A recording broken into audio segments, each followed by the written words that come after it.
Well, okay.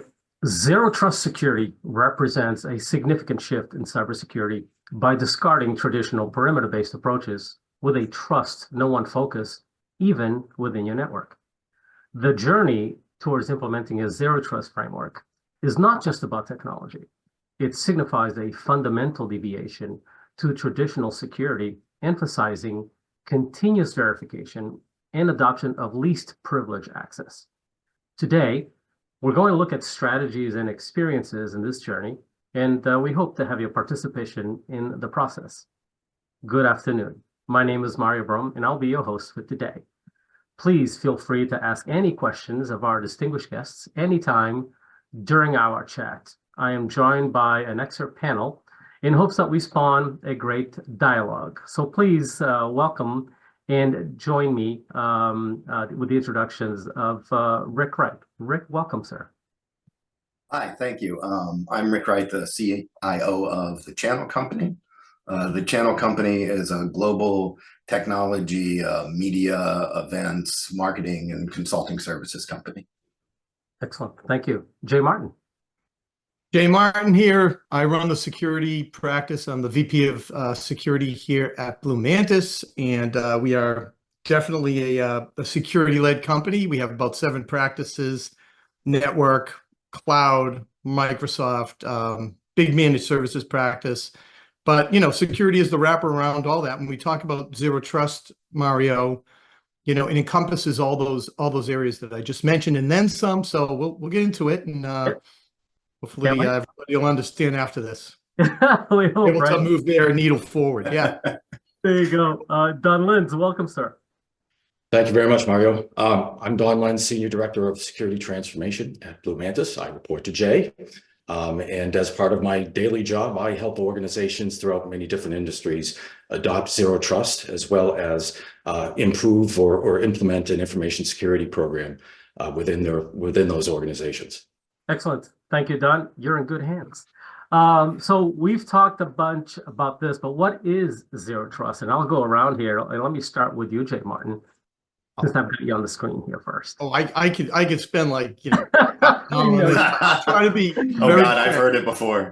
Oh yeah, Rik and I have had long conversations about this. To me, zero trust is a business strategy. It's not an IT strategy. It's not a security-only strategy. Because if you look at all of the methods and the ways you go about zero trust, it's invasive to the business in a certain way, right?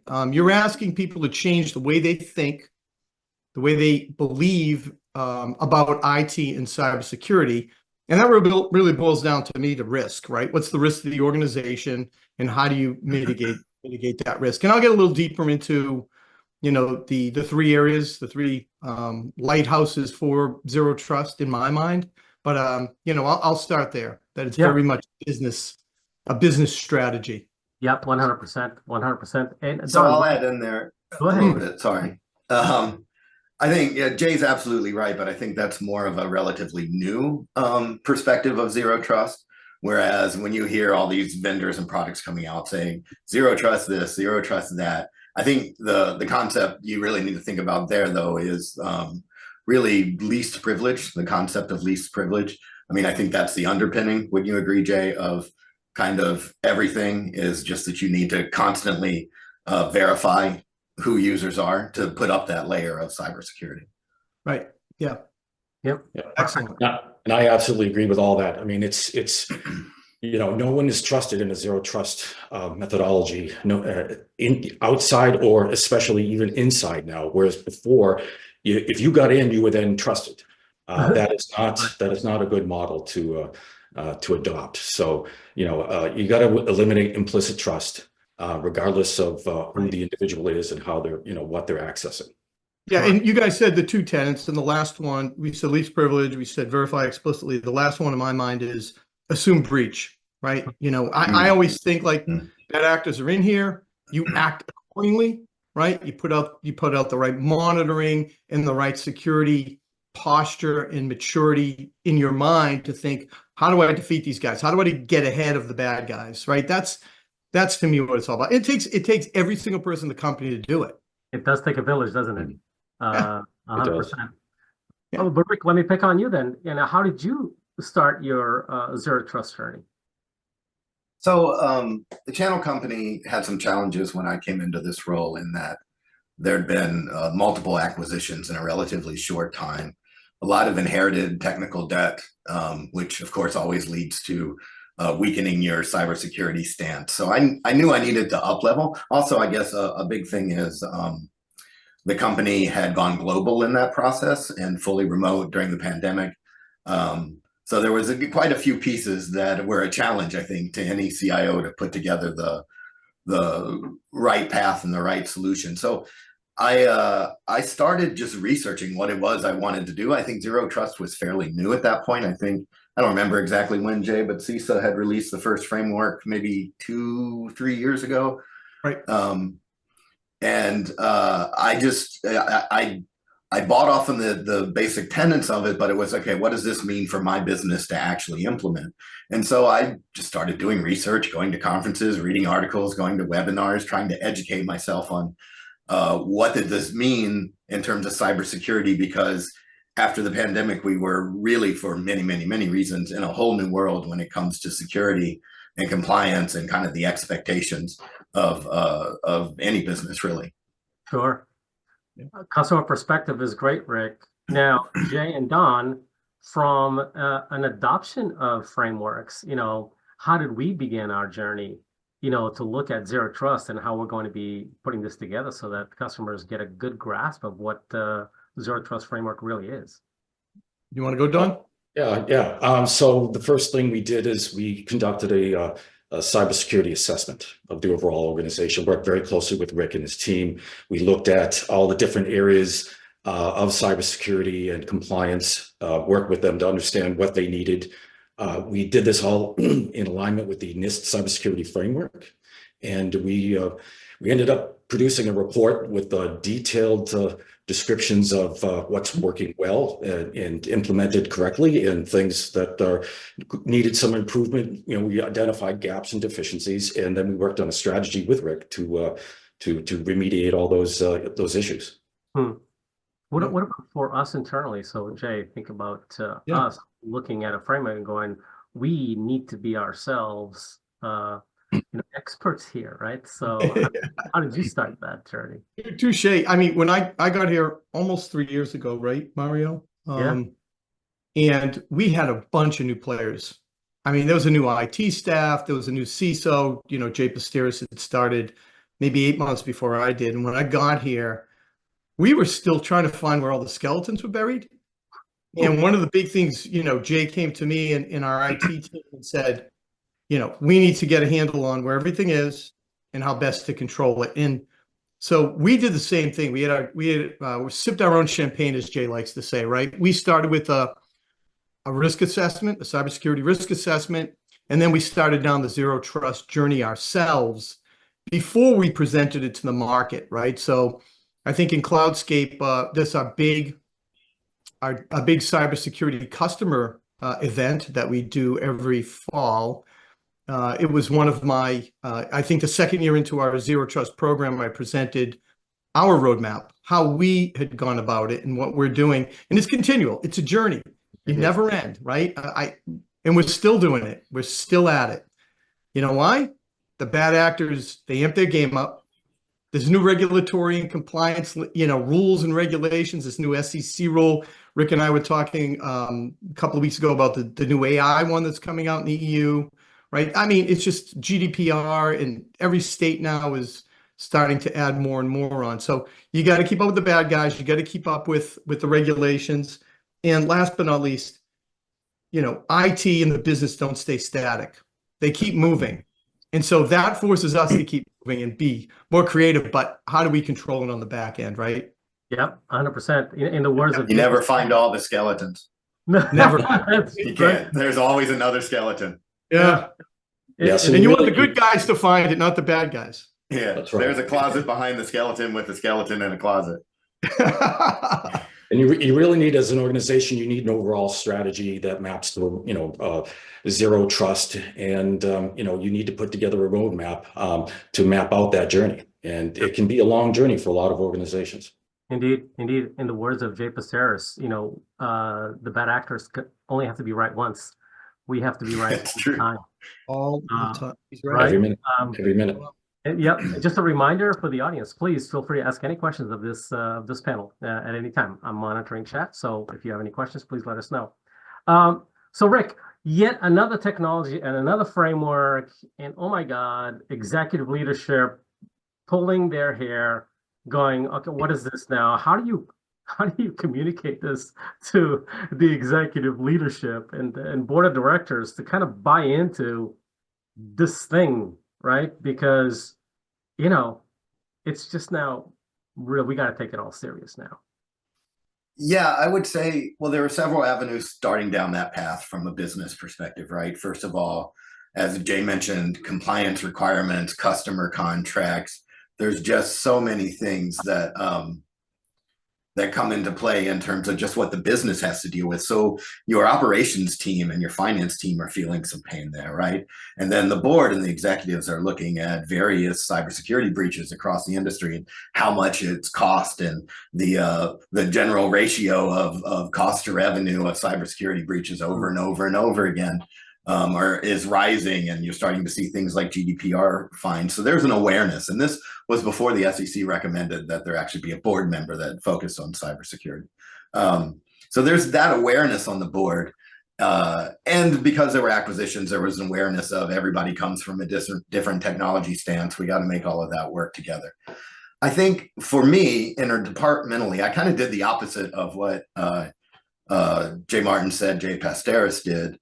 We started with the NIST assessment with Don and Jay to look at where we were weak.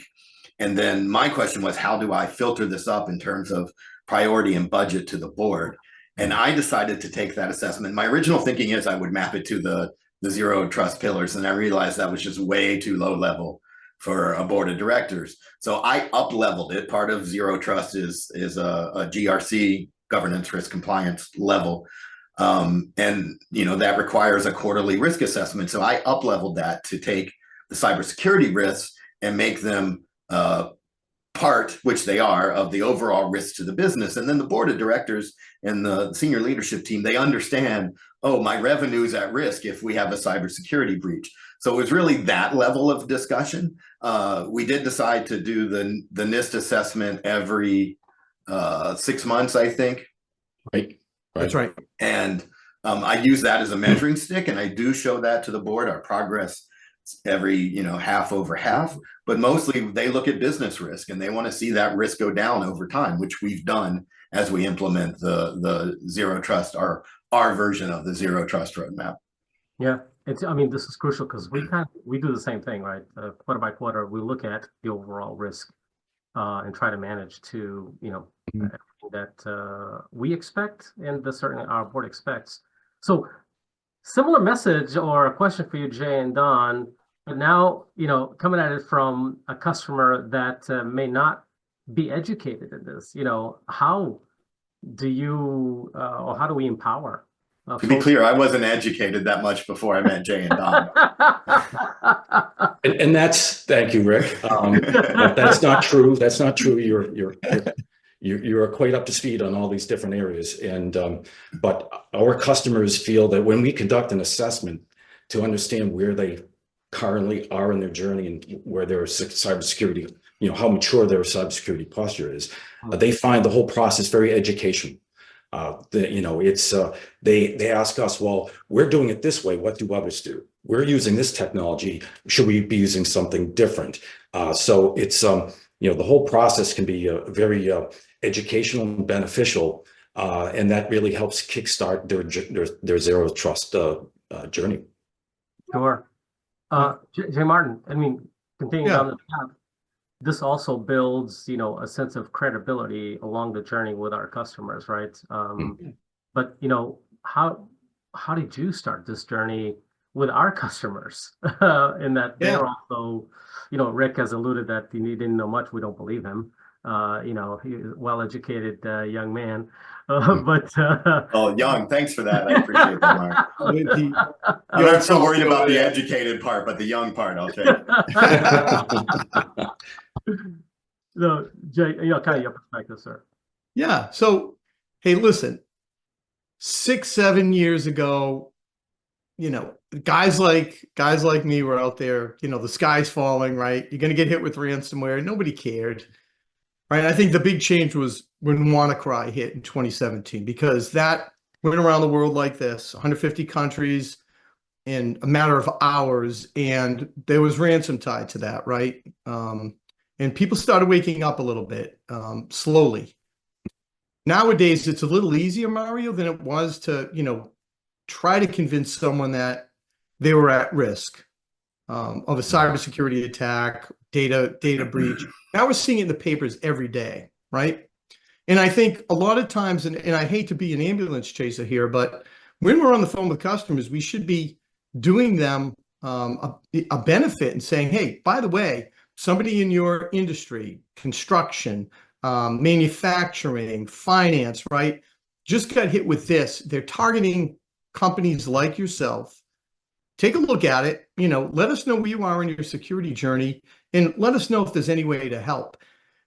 A lot of times customers won't respond to that. Not a lot of times, but maybe 30% of the time customers won't respond to that, but they end up calling us when something happens inevitably, right? Mm-hmm. Somebody clicks on a link they shouldn't have and entered their username and password, and now all of a sudden, they're sending out emails that they didn't intend to send out, and other people are clicking on it in their supply chain, if you think about it, right?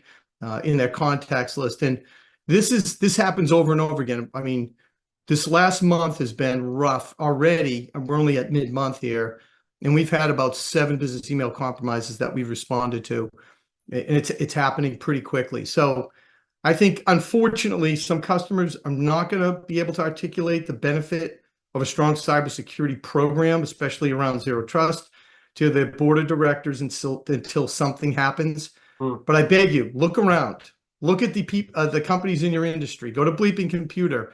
It's happening every day. And come and talk to us about how to best formulate a plan to be able to, get you right sized and start this journey with Blue Mantis, right? You do it today. Do it today. No. So I think you mentioned ambulance chasing. It was more around selling life insurance. You're gonna die someday. Right. Take care of your family. Yeah. Jay, do you think that why does it take a breach for customers to take it seriously? What's missing in the communication? I'm going to ask Rik a follow-on question, but what's missing in the communication? I think a lot of customers think, and it goes back to the first question about where the bones are buried. Where are the skeletons buried? What am I protecting? What's the risk to my organization? I don't think a lot of IT people in general, I think security people have been through the ringer with training and in other organizations. Some of us get it better than others, but when you put IT in charge of security, they haven't seen everything we have. And where is all my data? What's in that data? Who has access to that data? I don't know, right? And a lot of times organizations don't know, and neither does senior management. Right. I think senior management doesn't even know what data is unless you explain your emails are data, your documents are data, your phone calls are data, right? They don't think about it holistically. I also think businesses think not me, why me, right? For a long time, it was big companies. There had to be serious money involved. And now we see the mid-market getting hit, right? And even smaller businesses getting hit. So I do think, sorry to jump in on you, Jay. I just think this was exactly awesome. Great discussion. There's always been why would they care about the channel company, right? Yeah. And it used to be, well, they're only going after money. Well, they're not only going after money anymore, or at least not directly getting money. They're going after crippling a business and getting paid off that way. So it's a whole different beast than it used to be. But that doesn't mean that your executive team is thinking that way. Yeah, and the frequency, I guess, in which all of these occur is now it's just accelerating day by day. I have 2 questions from the audience. One for Rik, one for Don. I'm going to start with you, Rik.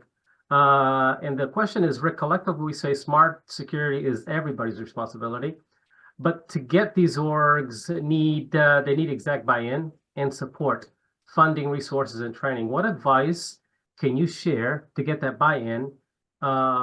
Because security isn't cheap, in parentheses, LOL. So Well, I mean, there's no one way. I think my approach has been let the information bleed in from every direction. So I do remember one senior leadership team meeting where we had just done a phishing test. We were implementing a new kind of phishing and security testing of employee retention, in essence. And I walked in and said, you know, you guys think our security is okay. Let me tell you who's sitting at this table clicked on the phishing email. And, you know, we had a discussion with the senior leadership team about how they could have just compromised the business if it wasn't a test, right? That awareness, that starts bringing up awareness.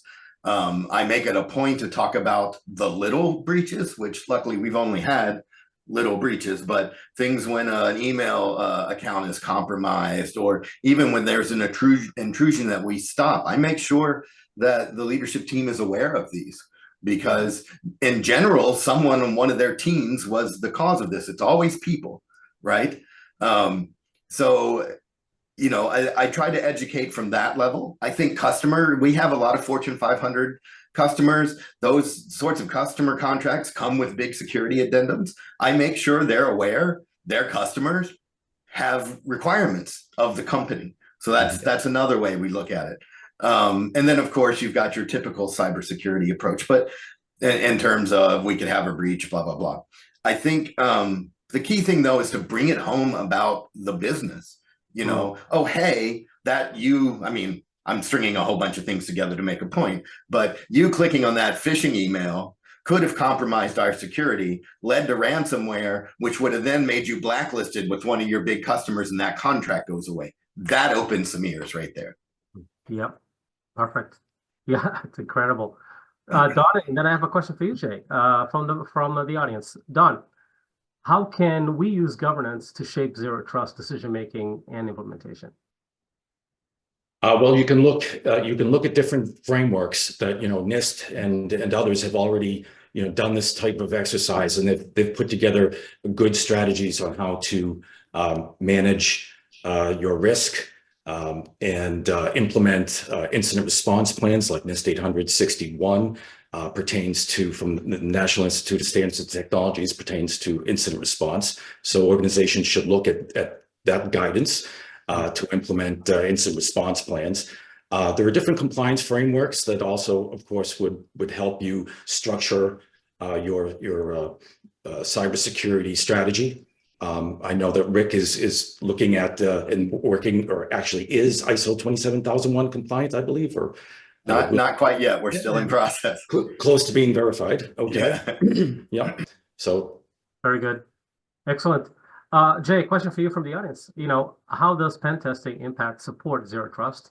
Is pen testing still required after you implement zero trust? Why or why not? That's a hell of a question. Because why not? It's right. Because why not? I mean, you never finish implementing zero trust. I'll just say that, right? And we could get a little more into what it is. I mean, I know that vendors try to sell you zero trust in a box or zero trust in a solution. It's not that. It's really a way to tangibly and practically implement defense in depth. Think of it like that, okay? Because you have identities, you have devices, you have data, right? You have networks and infrastructure, right? You have a whole bunch of different criteria that you need to protect within your organization that end users and, oh, by the way, bad actors can possibly take advantage of. So why do you need to do offensive security, red teaming, or pen testing, right? It's to test those safeguards that you've put in place currently and make assurances that a bad actor, somebody wearing a black hat who is out there to double extort you, you know, and like Rik said, take your company's brand down. You know, somebody with a black hat, it's to avoid and have somebody with a white hat, somebody on your side who you're contracted with, to be able to test the same things as a threat actor would to try to get in the environment. Internal, external, against your applications, against your SaaS applications, against your identities. That's why you do it. And even if you think you're well down the path of zero trust in security, guess what? Guess what happens every day? Changes happen in your environment, right? New identities are procured, right? New software is updated. There's new vulnerabilities found in the wild every day for the applications you use. Supply chain. Yeah, 100%. Absolutely. Right. So Organizations, you they're can't changing rest on their- your laurels, and it's just a reason why pen testing is so critical. I mean, supply chain is becoming a bigger and bigger issue, right? We're even seeing circumstances where community, open source code bases are compromised, and we're not finding out till years later. And there's a backdoor written into some code that's, widely proliferated. I mean, partially that was what was responsible for all the SolarWinds scenarios. Right. So, I mean, you really got to think about it. And supply chain is really coming up as a big thing, and what I mean by that isn't necessarily, I might use Salesforce and I might use Microsoft Office, but it's the connection between the two and some code that's used in there that then ends up being my compromise. So, I mean, you can't underestimate the directions that it's coming from. And every time you think, oh, I've got my basics covered, if you stay on top of things, you're like, oh man, now I need to worry about open source. And now, right, there's always something else creeping up. Yeah. My damn DevOps team just started using Django, whatever the hell, and they're using a version. That's how they got in. Absolutely. And as far as supply chain is concerned, it's not just companies that might sell you pencils. You got to look at, what dependencies does your operation have on your suppliers and vendors. For instance, if you've got an e-commerce site or you're doing business online and you have to calculate tax, and maybe you're using a tax feed, an external feed that calculates tax based on what state your end user is or customer is in, and that goes down, your entire e-commerce site goes down, and that could cost you millions of dollars per day. Yeah, right, and you're always trying to catch up. 100%. You're always trying to catch up. Like, I think I'm talking about supply chain, and part of the back of my head's going, yeah, when are we doing that? When are we auditing the whole supply chain? Right? We're doing vendor management, but that's just in the door. And you're talking, I'm thinking, oh, what about that expense plug-in to the ERP system? Crap, have I researched that? And, it becomes almost an endless journey. And when am I going to do that part, et cetera? Yeah. What about the stuff you don't know about? That exactly shadow IT stuff, right? I mean that's why that's important. Yeah, that's always going to be the case, right? There's always something you haven't got to, but at the very least, be aware. Yes. Right. Have it on the list. Get to it. I mean, you're never going to have all the resources to cover everything, but at least be aware and, start ticking off that list because, it's a little bit of whack-a-mole, but at least you're playing the game. Yeah. Put it in your risk register. Exactly. Yeah. Our audience is on fire. We've got 3 more questions. This is great. Thank you for your participation. Down the list, how much of zero trust is just continuous? Jay, this is speaking to you. Just continuous vulnerability scanning and weekly patching. You want me to answer that? I do. Not that much. Oh really. man. Oh man, like what? Yeah, I mean that's a piece of it, right? And a very important piece, but it's just a piece. It's just a piece. Others? You guys think the same way? Well, yeah. I mean, I would actually. I don't want to. You're on mute, Don. I would rank it a little lower, I think, in that it's relatively easy to get good tools to take care of the patching and the monitoring. There are lots of great solutions out there. Like that's generally my least concern. It's the stuff that I can't automate. That's my biggest concern. Do you know what I mean? Sure. Yeah. The person clicking on everything, right? And right. having MFA come up in the muscle memory of, oh, go away, and they just let somebody in, right? Which has actually been an attack I've seen, right? Somebody just wanted to make the MFA prompt go away and actually authorized an attacker. Yep. And environments are so complex nowadays. Organizations have so many devices and identities. Jay talked about the pillars of zero trust: identities, devices, network and infrastructure, apps and workloads, data, importantly, which becomes even more important with AI. One of our challenges was trying to figure out how do we allow Rik to explain to his board the progress he's making in that zero trust journey. So collectively, and Jay spearheaded this, we put together all the different, per those pillars, all the different technical control areas the supporting technologies required that are working with the devices or with data. And then we mapped out the current maturity states of those things, and the deployment status, and we were able to actually track across all those different pillars the ongoing progress as things were being put into place, gaps were being remediated, new technologies were being adopted. And I think it really it helped the entire process along quite well. It helped focus it, right? I mean, because the first thing you get when you start on this, I mean, if anybody does any security assessment of any kind, you get this bucket of crap you haven't dealt with, right?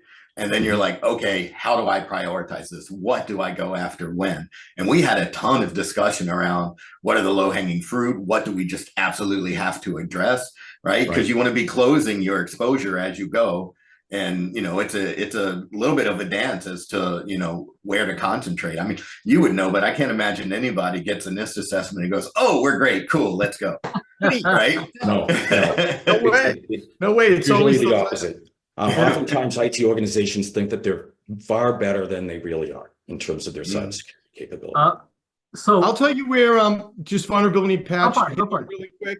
It's, you know, devices, it's network and infrastructure, it's applications and workloads. Those three are the major, you know, pillars that that helps close. Now, that's not everything for those three. If you're doing that, you're just getting started. That's my answer. That's right. I mean, I would call out GRC, right? That's to me, but I'm sure we'll get there. Yeah, of course. Another audience question, which pertains to this conversation, Rik, but this is for the panel.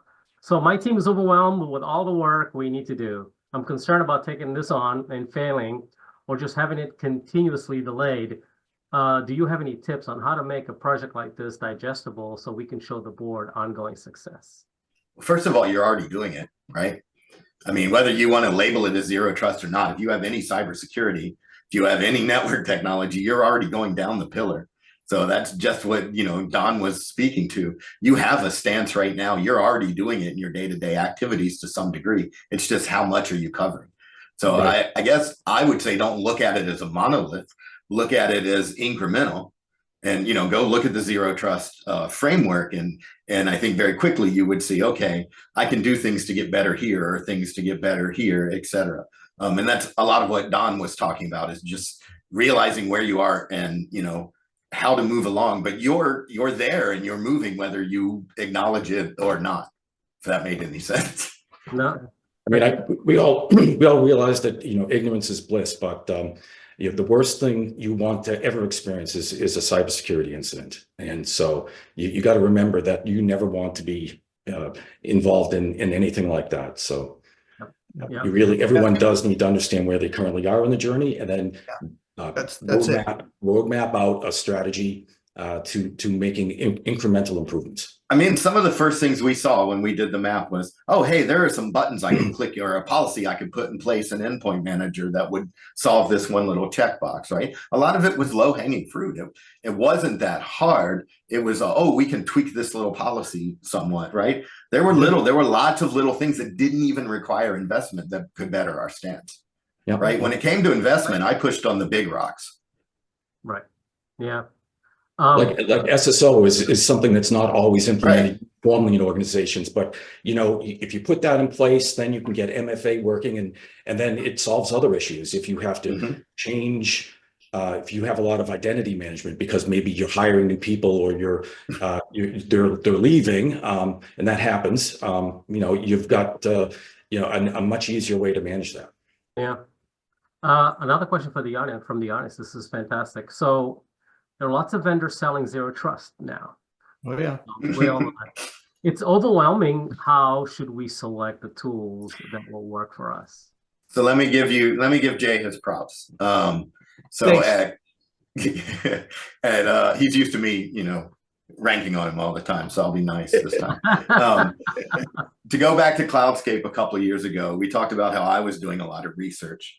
The thing that Jay did, and it happened that the conference happened to be in October after I'd been kind of doing quite a bit of research for a while, is he did a good presentation on the work that he and Jay Pasteris had done and how they implemented zero trust within Blue Mantis. And that's immediately of interest because Blue Mantis is my MSP. So that tells me what technologies Blue Mantis is familiar with that I might not be taking advantage of. But also, it was really the first time I saw a map that looked at the pillars and requirements and mapped them to specific technologies. And as we went down this road, Jay and I had multiple conversations about perhaps different technologies we should consider. But just seeing the map of, oh, Arctic Wolf might play this part, Zscaler might play this part, really started to put it together in my head of how this is how I tie these things together. So that was really where it hit home for me because it was executable at that point. We put together a matrix of all the technologies and all the supporting processes and everything for Rik in regards to, addressing the zero trust framework and all the gaps. And that really, I think that allowed us to get our arms around the entire plan. Yeah, and I think we executed that plan, Don, based on the risk to Rik's organization, right? We went through all of the deficiencies and we said, all right, what's going to be the biggest bang for the buck? And we looked at things like, oh man, this is going to be a big budget item, Rik. Maybe we should start here with the low-hanging fruit, like you said. Hey, let's put this, Well, and even then, I was like, okay, I can do one big item now, but one's going to have to be later. And there's resources to monitor. There are a lot of factors as to what we did when, right? Absolutely. Right. Yeah. But we, at all times, we took a risk-based approach to our planning and our efforts. Yes. And one other area, Mario, is just because you adopt a particular technology like multi-factor authentication, the next question is, well, is it partially implemented or fully implemented? And that's a big question because a lot of organizations say, yes, we do MFA, but they only do MFA for their administrators, the system administrators. Right. You only find out the weakness when something happens. Right. They say they're doing asset tracking, but not all of their information assets are being tracked, and they're not all known. They're all over the globe. Maybe they have no idea. Yeah, it's end user to get compromised. Yes. You asked earlier, Mario, about communicating to the leadership team. Another tactic I'll often use is if and where we decide to delay or not implement something, if that has a ramification, I always bring it back and say, oh, hey, that policy we held on? This is what happened because we were waiting on that policy. I mean, I'm kind of a jerk that way, but it's also educating. Yeah, we're constantly educating our board members and our executive team. So, but listen, guess what? Time has flown by, and this has been a great discussion. But I do want to leave with any parting thoughts. I'll start with you, Don. Myself? Yeah. Okay.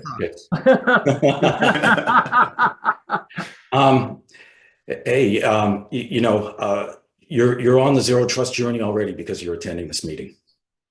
And we can't stress enough how important it is to adopt a zero trust strategy. And if you haven't undergone a cybersecurity assessment, we highly recommend that you start with that. That will be not only educational for you, but will also allow you to strategize a plan, a roadmap, and make incremental improvements to your overall cybersecurity posture. Excellent. Thank you. Jay Martin, what say you, sir? Another thought about selling, to executive leadership, Mario, is this happened last year during one of our tabletop tests at Blue Mantis. We invited our CFO. And we had a very realistic threat scenario that we practiced. And it was an exceptional tabletop. It opened his eyes. He called me after and he said, listen, I don't want to tell Jay Pasteris this, the guy I report to, but you guys scared the crap out of me. And how can I help you? Right. Bolster our security and get to the zero trust methodology a little further on down the line. So that was very eye-opening. Good point. Yeah, those are great. Rik, final thoughts for you, sir. Well, actually, I'll play on what Jay just said because we've gone through a similar exercise recently and made the decision to combine our business continuity tabletop and our incident response tabletop and just do a ransomware incident for the whole thing. And it's surprising how much It opens the eyes of people who think it has nothing to do with them, and then suddenly they got to notify customers of something like a ransomware attack. And to that regard, I would say discipline in the company is perhaps one of the hardest and most complicated things to do. I'm actually, Don mentioned our ISO journey. The thing in the way of our ISO certification right now is business processes, not technology. The cybersecurity has been relatively easy to implement in that you get the technologies, you do it right. Making the business do things differently for their own protection, that's the hard part. Indeed. Indeed. Well, listen, thank you all for joining us. I hope this was an insightful chat. It always is. Cybersecurity is always a great topic to have. Thank you, Jay, Don, and Rik, for spending the time with us. We hope you all stay safe and healthy. And just remember, they have to be right once. You have to be right all the time. Have a great day. Stay safe. And check out bluemantis.com if you want a chance. Take care.